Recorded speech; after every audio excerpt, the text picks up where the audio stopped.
ఏ course నేర్చుకోవాలో తెలియట్లేదా? అయితే ఇనుమాటిక్ square guidance ని follow అవ్వండి.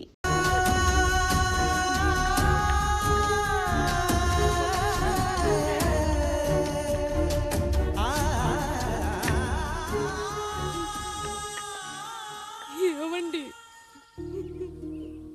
పప్పులో మీ చెవట పడుతుందండి. ఇడ్లీలో 2 చెంచాల ఉప్పు తగ్గించు లక్ష్మి. ఎలాగో మనం పేదోళ్ళమే కదా, కనీసం ఉప్పు ఖర్చైనా తగ్గుతుందనుకో.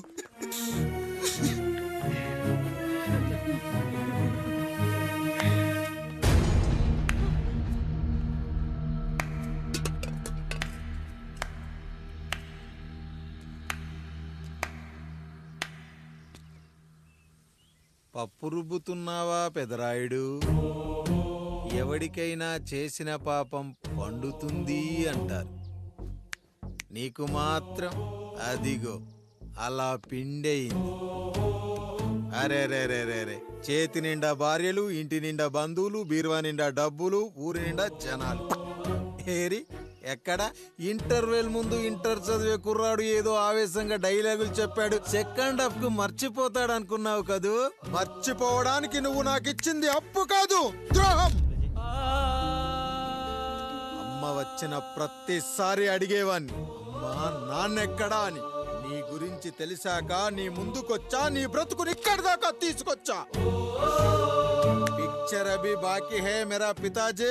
నిన్నిలాగే వదిలేస్తే ఈ ఆండ్రాయిడ్ తో వదలవు. సామ్సంగ్లు, హెచ్టీసీలు, లెనోవాలు అంటూ కనిపారేస్తూ మా అమ్మ లాంటి వాళ్ళ కోసం తిరుగుతూనే ఉంటావు.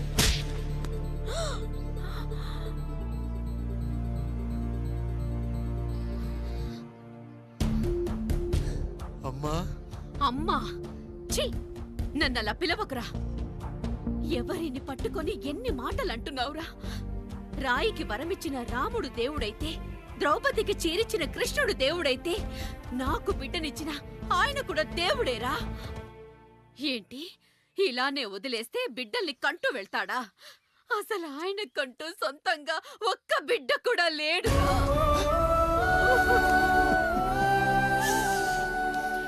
అసలు ఏం జరిగిందో తెలుసా? మీరుండండి అయ్యా, ఉండండి. మొదటి భార్యని చేసుకున్నాక పిల్లలు పుట్టలేదని రెండో పెళ్లి చేసుకున్నారు. ఆవిడకి పుట్టలేదు. మూడోసారైనా తగులుతుందనుకున్నా, తనకే పుట్టలేదు. పిల్లల కోసం పెళ్ళాలని మార్చాడే కాని వాళ్ళని వదిలేయలేదురా.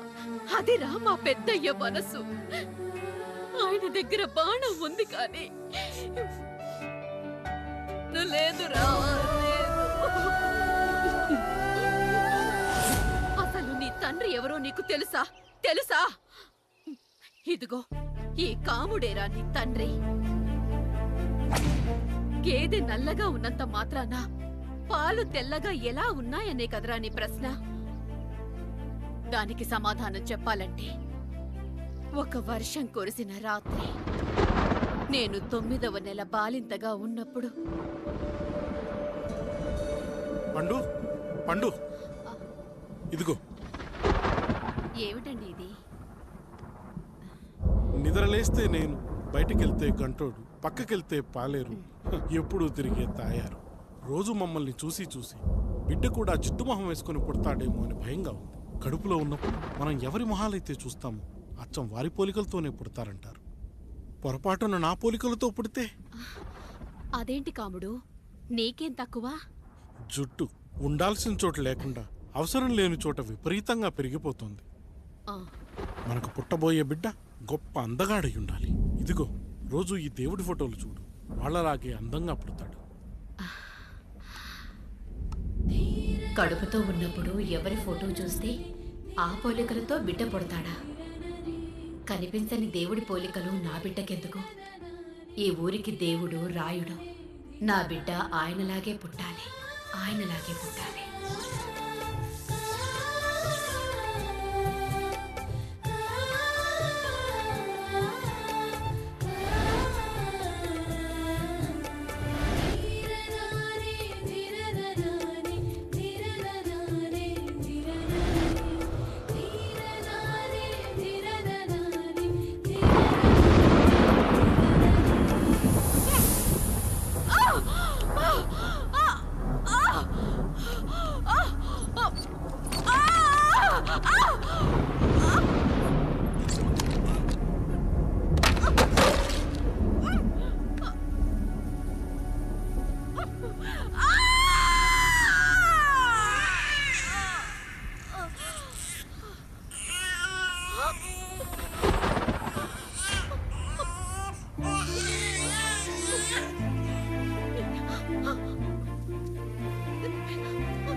ఎలా వచ్చావు?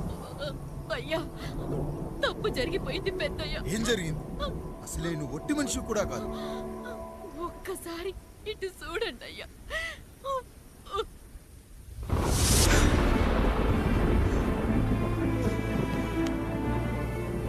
వీడేంటి అచ్చం నాలా ఉన్నాడు?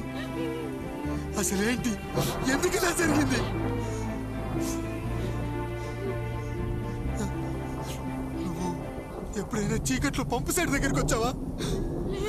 మరి అమలాపురంలో శివాలయం దగ్గర రత్నాలు నీకేమైనా అమ్మవుతుందా? లేదు. పిఠాపురంలో పద్మ, రామాపురంలో లక్ష్మి, కాకినాడలో సుజాత. అయ్యో దేవుడా, అయ్యా, అసలు ఇదంతా ఎలా జరిగింది పండు? అయ్యా, ఇదంతా కాముడి వల్లే అయ్యా, కాముడి వల్లే. కాముడా? కాముడి కుటుంబానికి నాకు ఏం గుర్తు రావట్లేదే. ఎన్నని గుర్తు పెట్టుకోగలను నేను మాత్రం. అయ్యా, అది కాదయ్యా.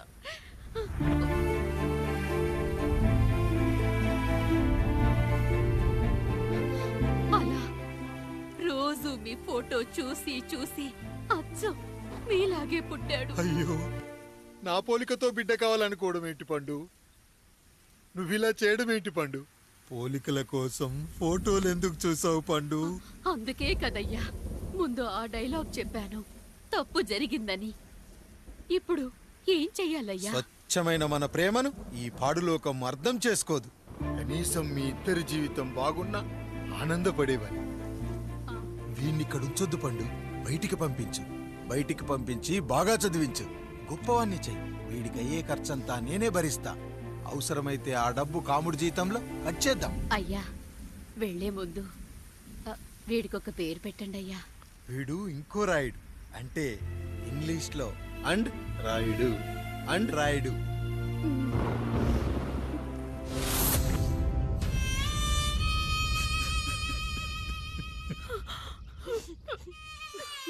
ఇదిరా నీ కథ, నా గతం.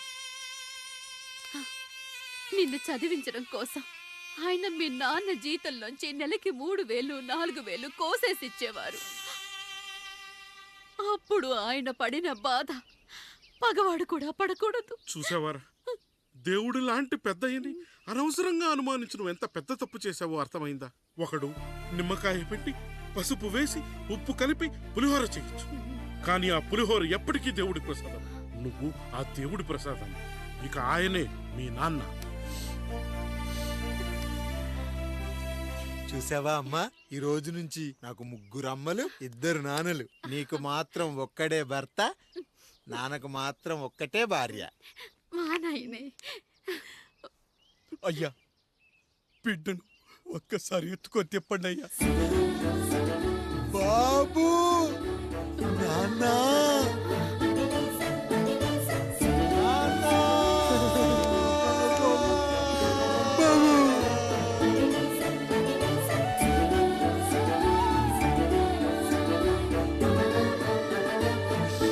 నన్ను క్షమించు నాన్న.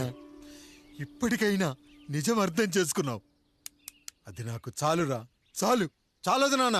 నిన్ను ఏలెత్తి చూపిన జనంతో చెయ్యెత్తి దండం పెట్టించాలి. అన్నయ్య కంటే ఆస్తి ముఖ్యమనుకున్న మన కుటుంబానికి గుణపాఠం నేర్పించాలి. ఇక నాకు వదిలేయ్ నాన్న, నేను చూసుకుంటా.